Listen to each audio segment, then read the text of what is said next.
I bet y'all didn't know the ISO tea comes in raspberry flavor as well. Y'all gonna need all y'all energy to march to the polls and vote for Kamala Harris and Joe Biden. Drop down in the description box and get you some tea right now.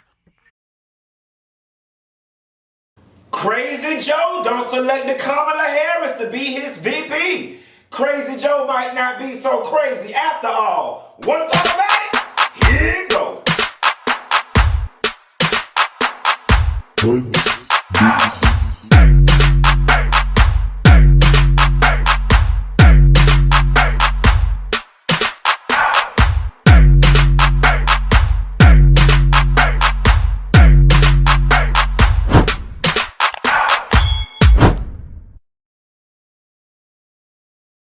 Nessa girl, I woke up yesterday, honey, to a barrage of text messages from everybody talking about what you think about Kamala for VP. What you think about, is it, for, you know what, I don't know, and I think because I'm black, I be want to call her Kamala Harris, but isn't it Kamala?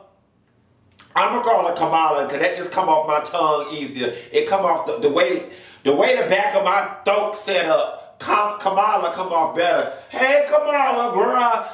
Anyway, I got woke up to all these messages. I'm like, girl, what done happened? Like, what done happened? Who done said something? What Kanye done did? What one of them Kardashians done did? And when I scrolled through the Twitter, I saw all the congratulations, aka Ski Weed, Black Lives Matter, we support Kamala, and all of this. I was like, oh shit now. He got Kamala on the thing. Yes, God, this is so a major victory for black women, black people as a whole, women. This is a major victory because representation matters. But there are some things that we need to talk about, some open dialogue we need to have. And I don't want this to become one of those things. Yes, by all means necessary, we must support Kamala Harris as black people. But because she's black and because she's a woman does not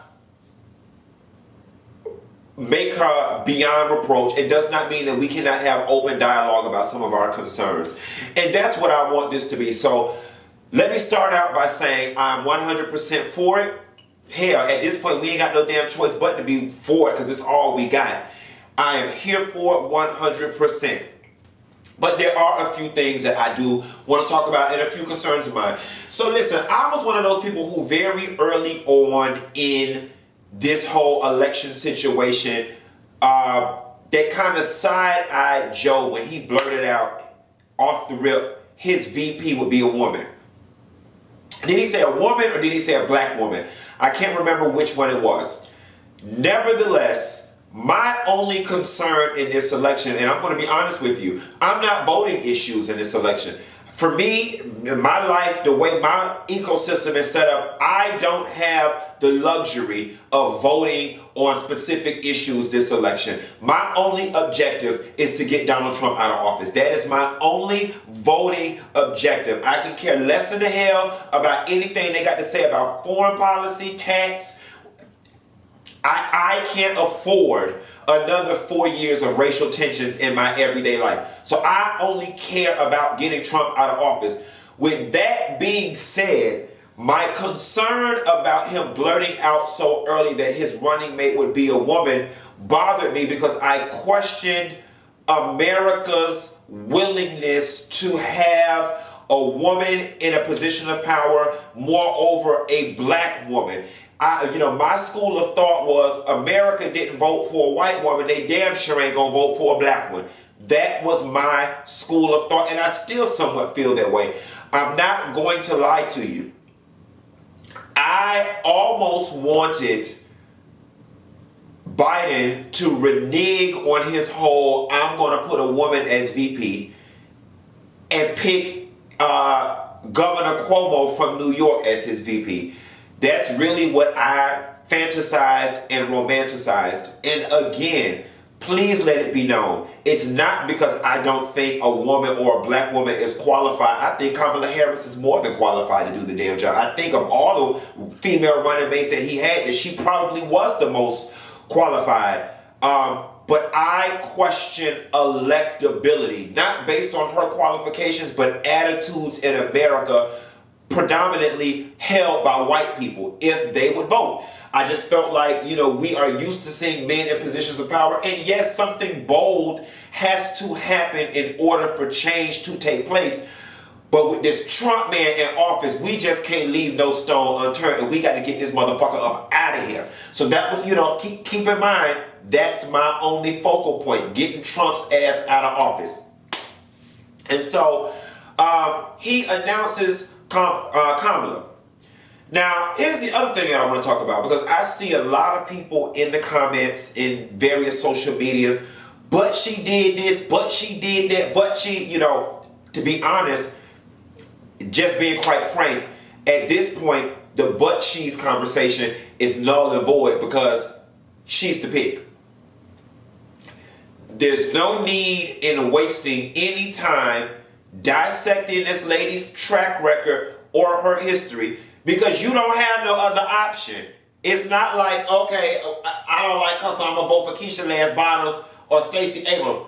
This is all that's there. This is all that's there. So save it. Yes, she did that. Yes, she did that. Yes, she didn't do that. And what? We got to work with what we got. Okay? And another thing.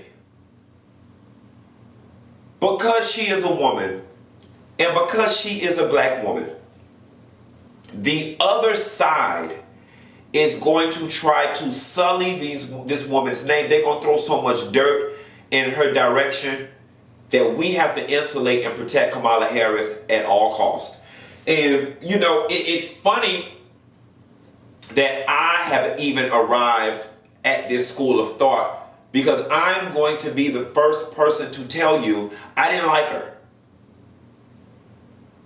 When they were doing the primaries and stuff, I did not like her. I didn't. And for me, y'all, and please, because some of y'all are just so determined to look at everything, especially everything I say, from this, I hate black woman lens. It had nothing to do with her being a black woman. I just didn't like her. I did not connect with the words that were coming out of her mouth. When we were doing when they were doing the primaries, I personally connected better with what was coming out of Elizabeth Warren's mouth. There was just something about Kamala that didn't sit with me, that didn't resonate with me. But that being said, y'all, likability and qualifications are two different things. I am the first person who can separate my personal feelings from somebody's professional qualifications. Let me be frank. Because she got chosen as a VP candidate, I'm not going to sit here and pretend like overnight my feelings towards her have dissipated and I magically like her. No, personality-wise, me and Kamala Harris would not sit at the same table at lunch. We wouldn't. However, me not wanting to go to the club with her and her being qualified to be the VP are two totally different things, and we are not running a popularity contest. We are running a presidential campaign. So that being said, who gives a shit if you don't like her? Who gives a shit if she just don't sit right with you? Look at the lady's resume. Is she qualified to do the damn job? I think so. Keisha Lance Bottoms released a statement, I'm paraphrasing here, where she says something to the fact of, when she was doing an interview, something to the fact of she's very happy that a black woman has been chosen because of her daughter and representation matters, but she's disappointed that it wasn't her. Granted, that lady has full right and reign to feel whatever it is she wants to feel. I just wish she would have kept that whole I'm disappointed it wasn't me part to herself. That's just me personally.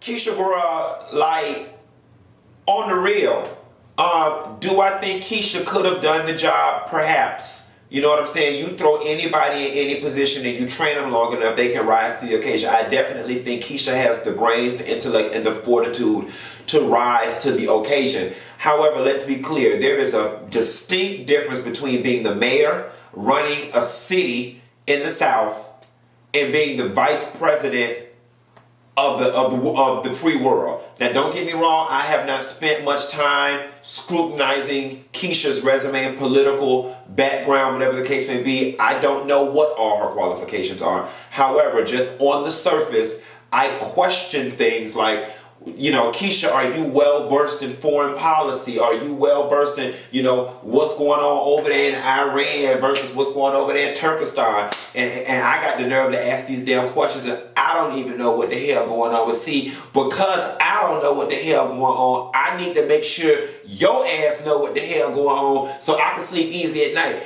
I don't need to know what's going on because I'm not the one in the position. Your ass is. You know what I'm saying? And so I question, you know, Keisha's experience, from my opinion, was a little bit more, not a little bit, was localized. Whereas Kamala, you know, she had more national experience with the whole thing. So that alone made me feel a little better. Despite me not liking her from a personality perspective, I was like, okay, she, of everybody that was there, Keisha and Stacey Abrams was the better candidate. And I'm glad that I actually brought up Keisha and Stacey Abrams, right?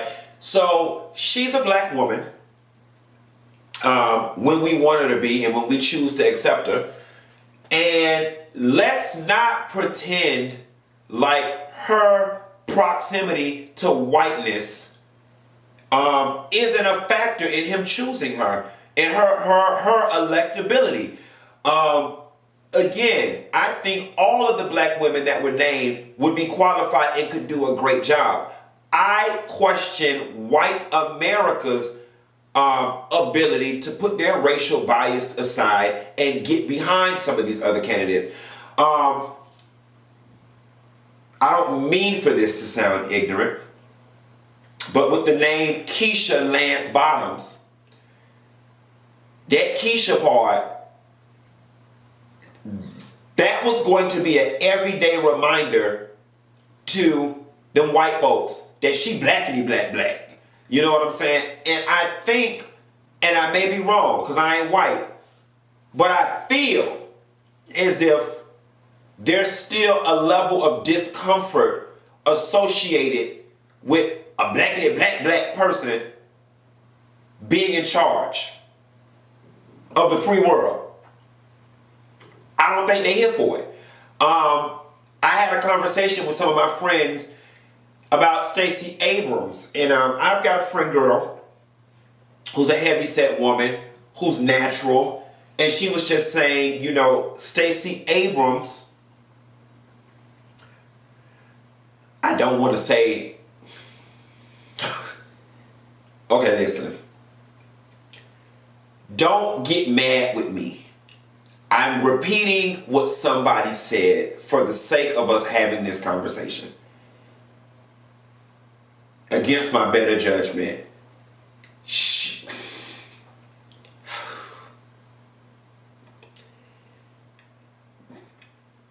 said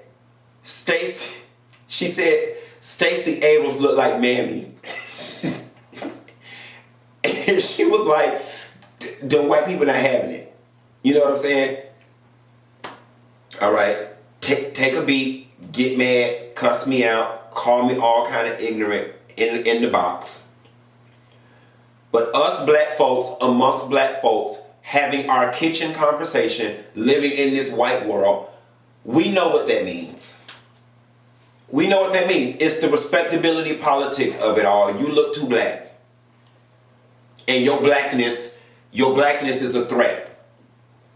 You know, and again, it's not about black being beautiful or black women not being good enough, because black is beautiful and black women are good enough. The thing is, we got to get this man out of office. And while as the black collective, we're on board, the white collective isn't. They're not on the black is beautiful train. They're not on the whole, you know, take me as I am, natural train. They're on what rhetoric and aesthetic makes me feel comfortable. And the more proximity to whiteness, the more comfortable they feel. And it's unfortunate that we have to spend so much time considering their thoughts, opinions, and feelings on this matter, but we need to collect the vote. So I think Kamala Harris's proximity to whiteness, having that white husband, having light skin, coming off very white friendly,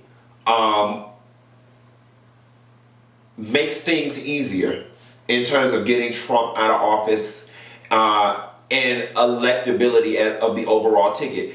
To be quite honest, I have a feeling that if elected, Kamala Harris will probably do the primary running of the country, because Crazy Joe looking a little hit or miss these days. Because I'm still sitting over here side-eyeing the fuck out of him, trying to figure out what in the hell he was talking about when he said, unlike the African-American community, the Latin community is very diverse. I'm still waiting on somebody to explain to me what the hell he was trying to say. That shit that had them fucked around and rubbed me the wrong way, child. My ass liable to go out here and vote for Nancy Reagan. And she ain't even running. Is she even alive? If she ain't, I'm gonna call Iyanla Vanzant and conjure her ass up from the dead. Nevertheless, black people, this is a victory. I mean, she's gone down in history. Whether they win or not, she is in the annals of history as the first woman candidate for vice president and black woman. So that in itself is something to celebrate. We got to make this thing happen. We got to rock the boat. I was hoping that this would inspire that Obama-esque thunder. You know, I've talked to a lot of people and they say, yeah, this don't feel like that. Here's something else that I want to talk about too. When Joe blurted out, before I get off the line, I ain't gonna hold you. When Joe blurted out, my next candidate will be, my VP will be a woman, or black woman. Let's not get it twisted. That wasn't because he cares. And that was not because he thinks black women are great. That's not because he thinks black women are deserving. That's none of that. That is, they were sitting in a back office somewhere looking at the numbers, looking at the black women movement that's going on right now, understanding that black women as a collective right now are moving the needle in various areas of America. And he realized, okay, in order for me to get the vote and make some serious noise, I'm going to have to get the black woman collective. It ain't because he cares. You know what I'm saying? I just want to throw that out there. Nevertheless, we'll take it where we can get it. I always tell people, use me, don't abuse me. So yeah, he using us. He using y'all. But at least this go round, we're also getting something out the deal. Use me. Don't abuse me. That's all I got. Ain't got no more. Be sure to like and subscribe. And I'll call y'all hoes later. Bye.